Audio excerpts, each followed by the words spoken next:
Hi guys, I am starting now my video interview review.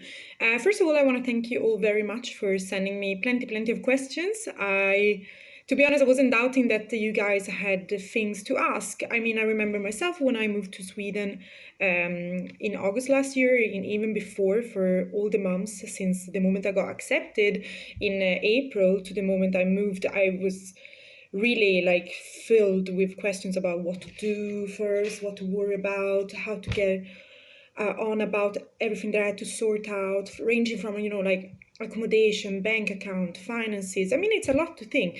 And I can only imagine that this must be even tougher now with the circumstances of coronavirus.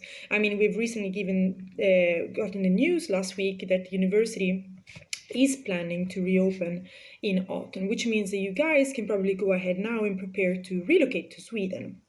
So what I'm going to do here is I've written down the questions that you guys have asked me, kind of grouped them in categories, and I will read through one at a time and provide you my answer. Before doing that, though, I was thinking it might be useful for you to have a little intro of me so that you can kind of contextualize your situation with mine.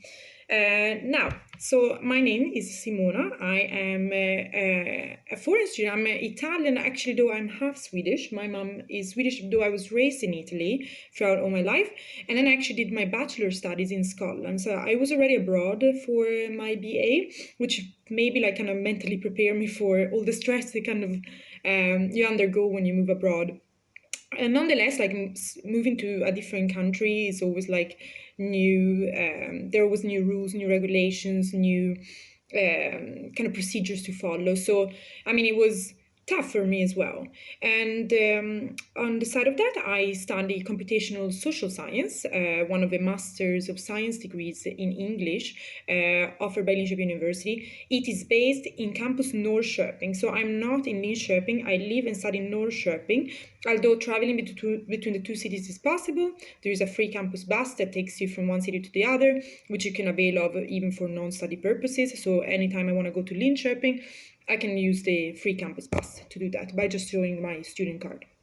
What you guys have asked me a few times, actually, how did I find a room?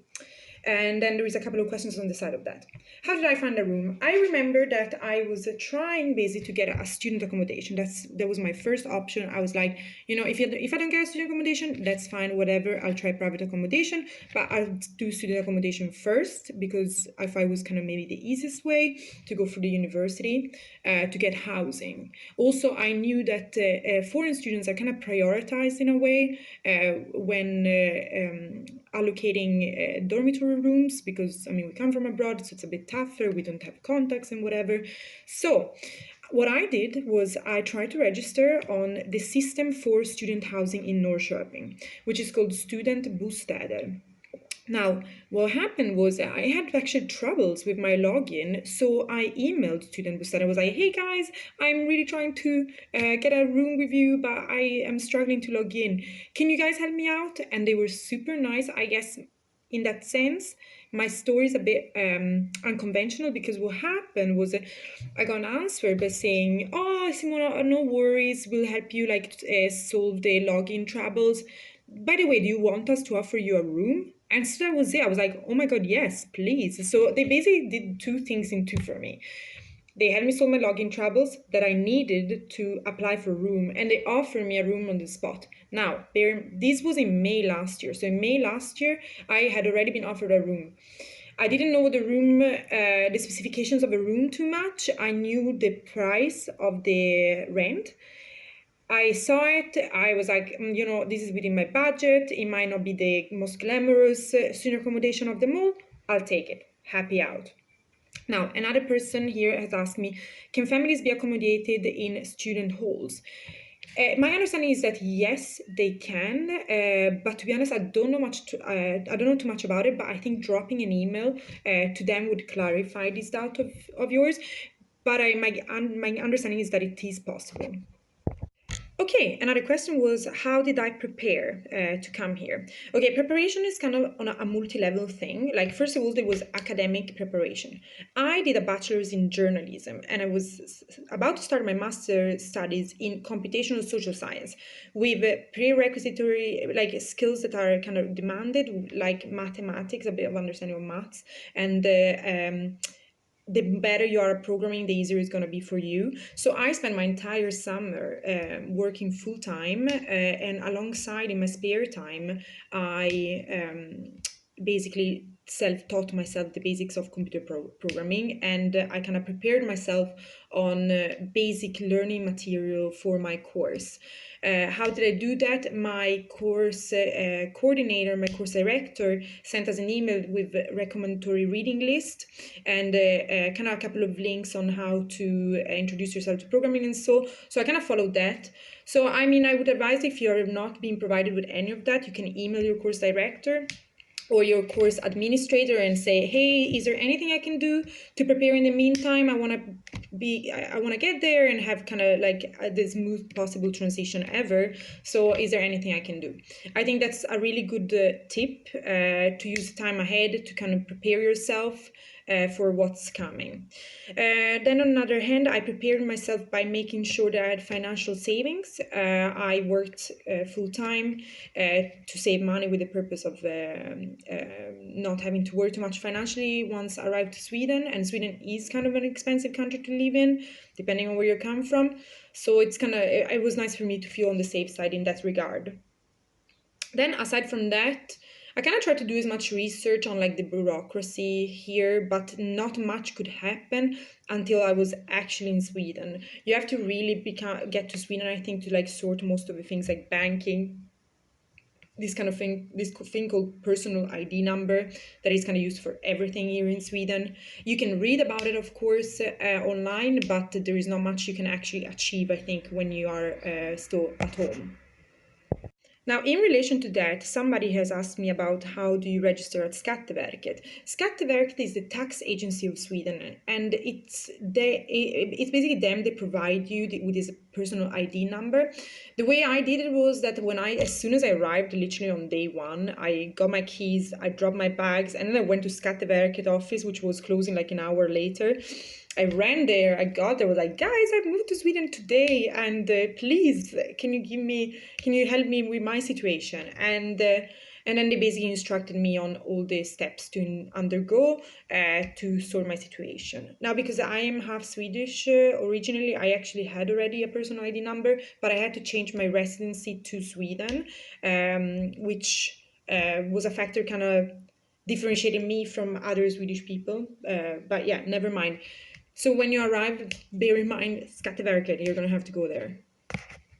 How was it when I arrived at the university? Did I blend in easily?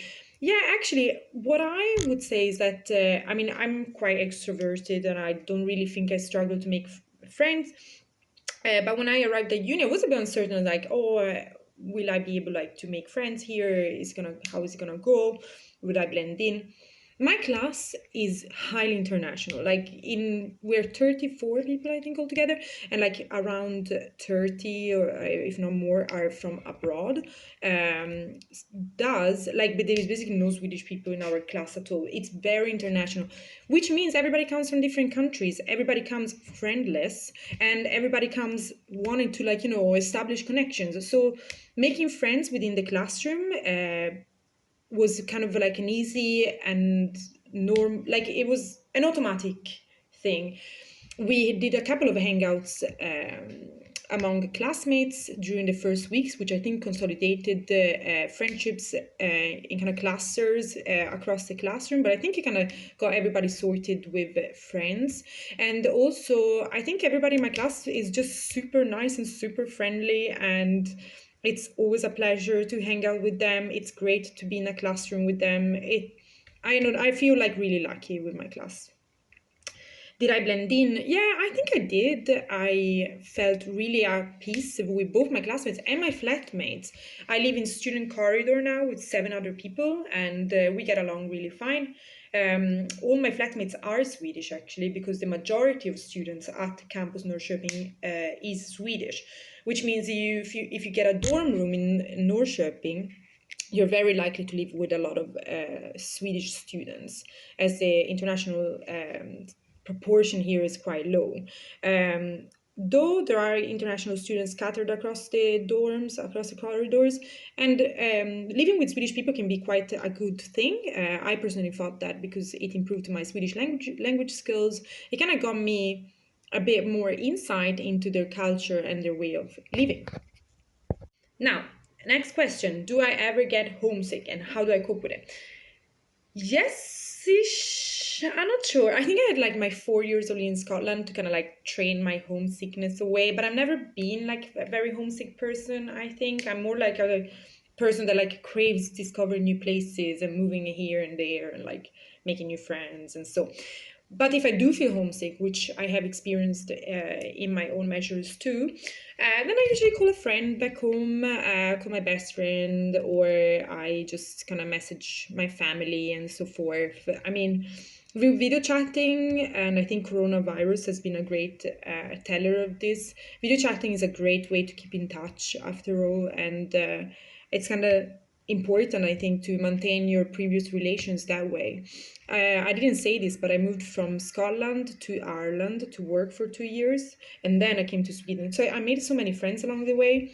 I kind of got tired in a way of making new friends at times. I was like, oh, this is such a job. I make friends, and then I move somewhere else, and my friends are left behind, and I don't know, it's tough to maintain your existing friendships and at the same time make new ones. But I think video chatting is a kind of manageable way to do that. Then some of you have asked me what do I enjoy the most about being here and what do I do in my spare time. What do I enjoy the most about being in Sweden? I guess it's like being in a very kind of modern country with like great facilities, great university. Um, I don't know. It's just you're in one of the best countries in the world, and it's a great feeling, to be honest. Alongside that, I enjoy the nature here a lot. I do mountain biking, so I spend a lot of time outside in the forest, and the fact that there is so many trails around here that I can roam around on my bike on is just great for me. I really enjoy that. In my spare time, in fact, I do mountain biking. I play badminton as well, and I don't know if you saw from my previous Instagram stories. I play paddle sometimes as well. Now, just started randomly. Paddle is like a kind of like a mixture between tennis and squash. But yeah, there are things to do in the spare time. Norrköping is a relatively small city. With some museums and so, but I wouldn't say like there is like endless entertainment opportunities, but it keeps you busy enough, and at the same time, at the same time, you're so busy studying in a way that like you don't burn out all your touristy things in one go. I kind of tried to space them around. So I went to a first museum like in my first month here, and then during the winter I kind of went more to museums and so. And then I used the campus bus to go to Linköping and explore there as well. Stockholm is not far away either, so I went to Stockholm too. So I kind of go around, travel within measures and so. Now, since Corona, of course, things have changed a lot. I've been more, kind of relegated to my room more so. Kept mountain biking as I deemed it to be kind of socially safe. You guys asked me also about finances. Now, for what concerns finances, I did say I worked full time in the year ahead of me moving to Sweden, knowing that I was gonna move to Sweden for since April meant that I basically like tried to save all my money for when I come here. For when I came here. Now, living in Sweden for me it's quite expensive. Like I eat a mostly vegetarian diet, and I think vegetarian food is quite it's not cheap basically, but I think it's manageable. My rent is around 4,000 crowns a month, which is around 400 euros.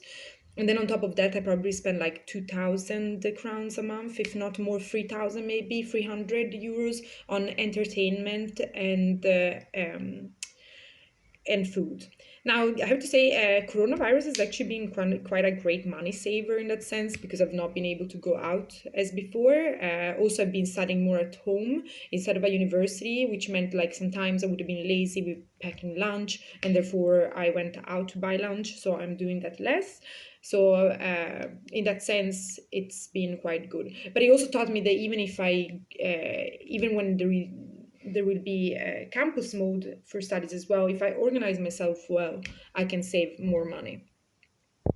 Then you guys asked me about what have I learned the most since coming here. I think definitely the thing that has changed most dramatically about me, like my previous version of me and my current version of me, is my academic progression. I feel like I have progressed so much in terms of programming skills, in terms of understanding of statistics. Also, then you guys have asked me about how do you handle like this stress of the corona situations in a dormitory situation, in a dorm situation.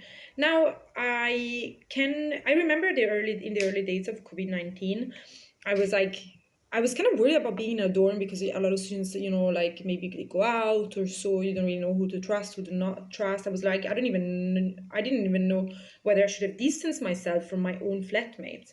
I was like, should we all stay like apart from each other? Should we book slots to use the kitchen? Now that didn't really happen. First of all, like the restrictions in Sweden have been kind of like more reason based and actual enforcement based in that sense.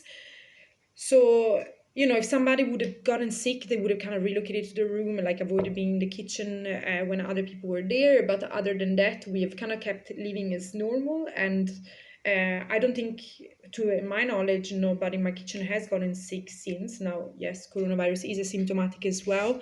But what can you do? You kind of live with it and just be careful, wash your hands a lot. And I think also like it's nice to have like flatmates that you can like talk to and share your anxieties with, if you have any, regarding the situation. As I mentioned, I'm from Italy. My family was actually based in the kind of epicenter of the corona situation in northern Italy. So I was quite stressed about it. I was quite anxious about it, and it was great that I could share my thoughts with them, and they've been really supportive, in fact, throughout. Then you guys asked me if I can you change from a master of science to say like a master in business administration. To be honest, I actually don't know about that. I think like you would have to speak to your course director, and they would have to see if you can be transferred to um, the other faculty, and if some courses may be able to be passed over. So I guess it depends on the similarity between your course and the other course. But it might also be so that you have to drop your course and like start the next year with the other course. I'm not too sure, to be honest. I've never encountered this situation before. And very important question: how do you survive Swedish winter? Swedish winter is tough. It's super tough. It's dark. I don't know. Like this winter didn't even like snow, get like super freezing cold, but it's just so dark for so many hours of a day. I was kind of traumatized. It was getting in December. It was getting dark at like 2:30 in the afternoon, and then it was getting bright at like 9 in the morning or even later perhaps. And I was during that window, the daylight window for between 9 and 2:30. I was at uni, either doing labs and lectures or studying, which meant I really didn't see any sunlight whatsoever. And it was very, very foggy and or just cloudy every day. So I really felt like I didn't see the sunshine for a month. And being an outdoor person myself, I was like, I was kind of on a low in that sense. I don't know. I was really looking forward for it to be over. But you survive. It's survivable. You go through it. In a way, you are actually kind of more focused on your studies. You don't have so many distractions in that sense. But it's important that you keep yourself like that you keep company, that you hang out with friends, and that you keep in touch with family too, and that you take your time to also go out, and if there is an opportunity to catch some daylight, to do that. Okay, guys, I think that was it. I am sorry if I missed any of your questions. I kind of like try to merge everything in one and to keep it as short as possible. We can do this again if you guys want to. I can do it as another one maybe at the end of my week on Sunday or so. I will post information on the Instagram stories. See you.